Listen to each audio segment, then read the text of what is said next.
I stood up at the wrong time and I got taken out going about 45 miles an hour by a rather large tree branch that shattered.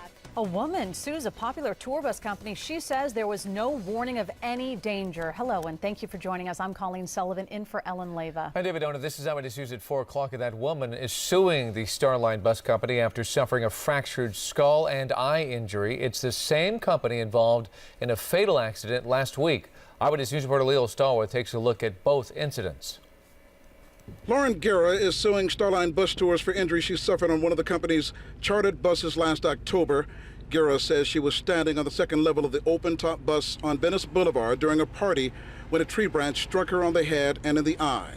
She says she suffered a fractured skull and severe eye injuries and has already undergone several surgeries to repair the damage to her eye. Pretty much everybody who was invited on the bus was on the top of the bus, beyond seating capacity.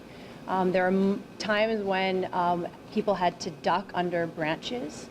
I stood up at the wrong time and I got taken out going about 45 miles an hour by a rather large tree branch that shattered the bottom of my eye socket and also damaged the lower muscle of my eye. Guerra says so far she has had to pay more than $20,000 in medical expenses out of her own pocket.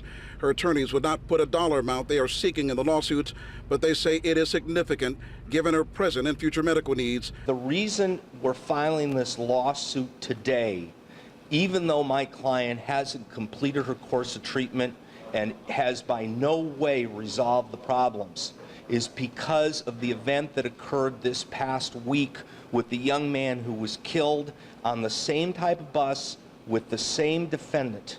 16-year-old Mason Zizette from Manhattan Beach was killed on a double-decker Starline chartered bus July 10th. The teen's head struck a freeway bridge as he was standing on the top level of the bus on the 405 freeway. After hearing about what happened to Mason and realizing that this company did nothing to prevent this from happening and having my face broken on the bus, that they didn't take any steps to make sure that this didn't happen again and that this death could have completely have been prevented, is infuriating and incredibly upsetting to me. We put in calls and emails to Starline Tours of Hollywood Incorporated, and they have yet to respond.